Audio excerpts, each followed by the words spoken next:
जय श्री राम, जय श्री राधे।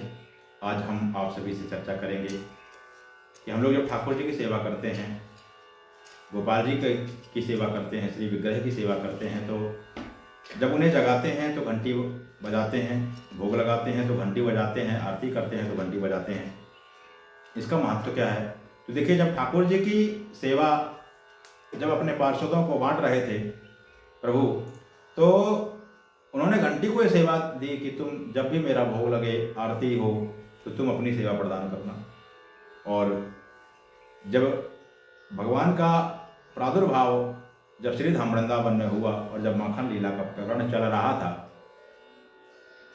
और जब भगवान माखन खाने के लिए गोपियों पर कृपा करने के लिए जब जा रहे थे उनके घर पर, तो घंटी को आदेश कर दिया कि देखो, अब तुम अपनी सेवा बंद रखना, बिल्कुल नहीं बजना, शोर मत मचाना। अगर तुम शोर मचाते हो तो गोपियां आ जाती हैं और फिर मैं भोग नहीं लगा पाता, मैं माखन प्रेम से खा नहीं पाता। घंटी ने कहा ठीक है प्रभु, जैसी आपकी इच्छा। अब होता क्या है कि भगवान जब गोपाल जी जब माखन खाने के लिए जाते हैं, तो जैसे ही मटकी में हाथ को डाला, माखन निकाला, मुख में डाला, वैसे ही घंटी जोर से बज गई। अब घंटी तो बजी, शोर हुआ तो गोपियां आ गई। गोपियों ने आकर के अब गोपाल जी के कान को पकड़ा और डांटा और यशोदा मैया के पास ले जाकर के उड़ाना देने लगी। देखो, तुम्हारा लाला जो है उदंडता बहुत करे, हमारे घर में माखन आकर के खाए, मटकी फोड़े।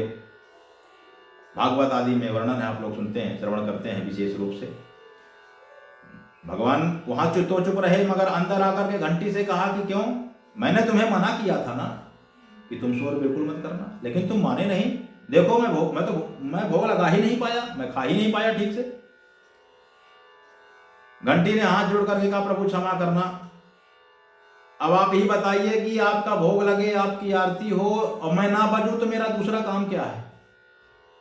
आप भोग लगाएं और मैं जोर से बजूं, यही तो मेरी सेवा है।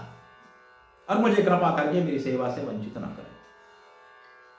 और रही बात प्रभु भोग लगाने की, तो आपके मुख में तो अनंत अनंत ब्रह्मांड समाये हुए हैं, और मैं तो इसलिए भी बच जाती हूं कि आपका भोग लगाया हुआ मक्खन अगर बच जाए तो आपके भक्त जो जन्म जन्मांतर से आपसे प्रेम करते हुए चले आ रहे हैं, ऐसे भक्त जो गोपियों के रूप में, गोप ग्वालों के रूप में जो वृंदावन में हैं, उन्हें भी आपका भोग मक्खन के रूप में प्राप्त हो जाए, इसलिए भी मैं बच जाती हूँ। भगवान बड़े प्रसन्न हो गए। भगवान ने कहा चलो ठीक है, लेकिन बजा भी करो तो थोड़ा देख करके बजा करो, मैं थोड़ा भोग लगा लिया करूँ।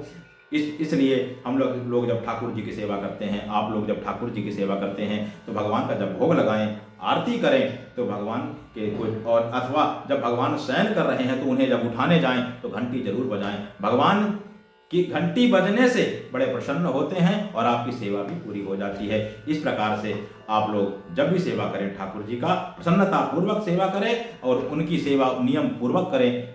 मेरे को आप लोगों से जो ये कहने का जो मतलब था, सिर्फ यही था कि जब हम ठाकुर जी की सेवा करें तो बड़े प्रेम से करें। बोले भक्तवत्सल भगवान की जय।